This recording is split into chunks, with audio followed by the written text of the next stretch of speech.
Hey guys, Al DeMarco here, and this is going to be your Tuesday video report. I've got 3 complimentary plays coming your way, with the first game going to be the Villanova-LaSalle clash as the #1 Wildcats take on the Explorers in what they call a Big 5 City Series clash at the Plestra in Philadelphia. Of course, last night had 1 complimentary play.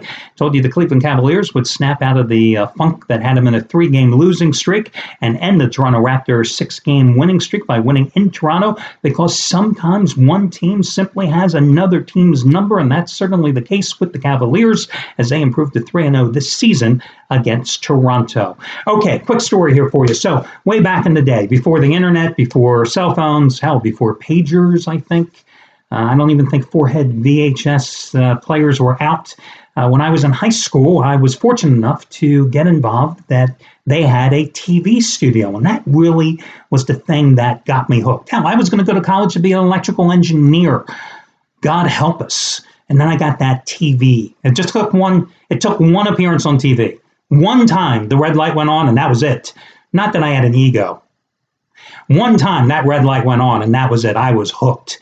And we were fortunate enough because we decided to start doing basketball games and doing play-by-play, and we had a really good men's boys. These are guys and girls I was in class with, these guys and girls. We had a good girls basketball team and a good men's basketball team as well. I grew up being a football fan and a baseball fan. Basketball, I watched the 76ers, never cared about college basketball. But hey, it was an easy sport because back in that day, we had one black and white camera. We had one microphone. It wasn't like it was today because a camera cost a fortune. And the logistics of it all was difficult to do these games, but we decided to take a shot and do them. And I started doing basketball play-by-play. Now, you can imagine, you may have noticed I kind of talk fast. Well, me doing play-by-play, it was like putting somebody in front of a microphone with speed and saying, hey, call the games. Well, that was me. And I got hooked.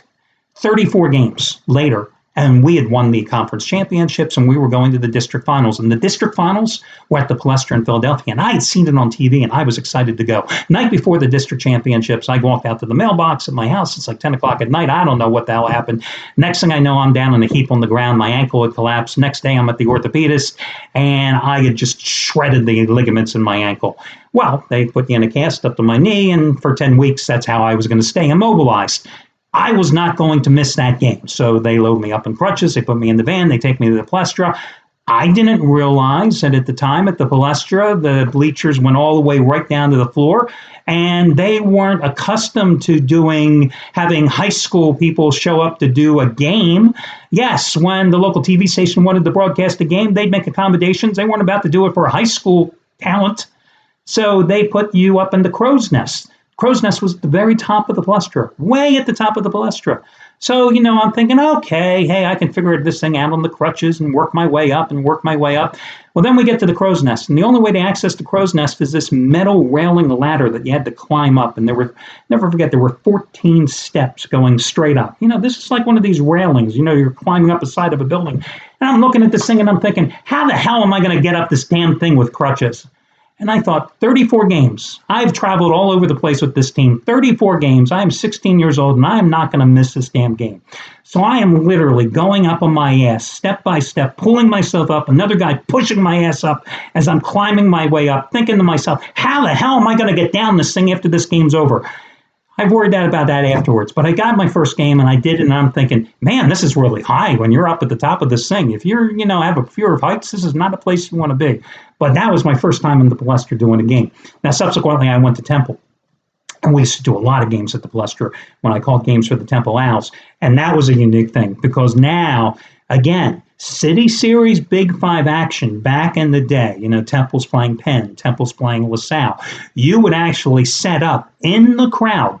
You'd set up like 5 or 6 rows into the stands, and you'd set up your microphones, and you'd set up all your cables, and you have your desk and stuff, and the fans are like right here next to you.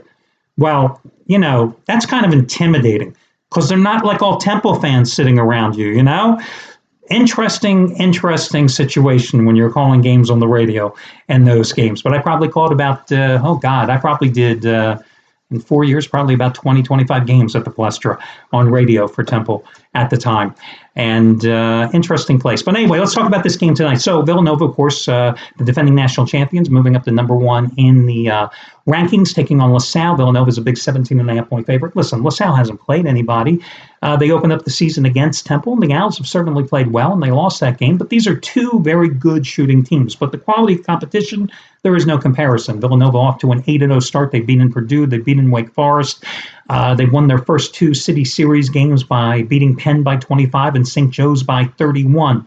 They've won 16 straight City Series games. They're shooting a little over, well, almost 50% on the season. They're hitting a little over 40% of their three-point shots. They're averaging 80 points a game. LaSalle, against weaker competition, hitting 48% of their shots, hitting 42% of their threes, averaging almost 84 points a game. And both teams are more than willing to run. Villanova, a bigger team, Villanova, a deeper team. The only thing I worry about is, will Villanova get caught looking ahead to Saturday's home game against undefeated Notre Dame? Will the Wildcats get caught looking ahead to this contest? That's the unknown here. I mean, on paper, the same way they beat the hell out of Penn, the same way they beat the hell out of St. Joe's, they should beat the hell out of LaSalle tonight. So I'll go with Villanova because they are the more talented team here, and they should win this game by 21 to 23 points. But the reason I didn't use them as a best bet tonight is just for that reason, because no doubt they have their eyes cast forward to the game with Notre Dame. And no doubt for LaSalle, you're playing the number one team in the country, and it's a City Series game. This is a huge game for the Explorers. So I'm going to go with Villanova, but that's why I'm not using it as a best bet. I also like Old Dominion, plus the 9 to 9.5 points at Rhode Island. You know, Rhode Island is coming off a loss to their arch rival, Providence, a game in which they had the game. I mean, they were up 7 points in that game late, and then they lost to the seventh straight time to the Friars. ODU is off to a 5-2 start. 2 losses. They lost by 6 to LSU, and they lost to 6 to Louisville. Rams are 4-0 at the Ryan Center this season. Last year, the Monarchs won in Norfolk, 71 to 65. Old Dominion doesn't score a hell of a lot of points. They're not a very good shooting team, but they're a very good rebounding team. They're a very strong defensive team. They only give up like 58 points a game. They've covered 5 straight as a dog. And I just wonder about the mental mindset of Rhode Island in this game. After having their arch rivals on the ropes and blowing that game, how do they rebound? So Rhode Island's failed to cover 4 straight as a chalk, and their 2 best players, E.C. Matthews, 10 for 25 in his last 4 games, 1 for 13 3-pointers in that stretch, coming off a knee injury last year, and Iverson, his first name, Curran, I think is his first name, he's in a slump too. After losing that 63 to 60 game against Providence, I think I'd take Old Dominion plus the points in that game. Final game, Michigan, minus 9.5. Now, this game was 11.5 points earlier today. Minus 9.5 at home against Texas. This is a very young Texas team playing in its first true road game of the season. Longhorns have 4 freshmen and 3 sophomores on the roster. Just snapped a 3-game skid with a 77-68 win over Alabama on Friday, but previously they lost to a good veteran Texas Arlington team that starts 5 seniors as a 7.5 point favorite. They lost by 11 in Austin. They lost 2 tournament games in New York by 14 to Colorado and Northwestern by 19 points. Again, first true road game against a Wolverines team that only averages 71 points, but they shoot well, hit about 45% of their shots, 35% from 3-point range. Pretty decent defensive team. They forced 13 turnovers a game. A veteran team with 6 seniors, but they do have a freshman point guard. The only thing you have to be worried about here, just being honest with you, who does Michigan have on the horizon?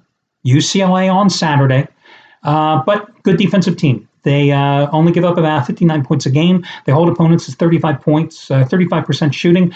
I think they can extend the margin, and I think they can get the cover in this game.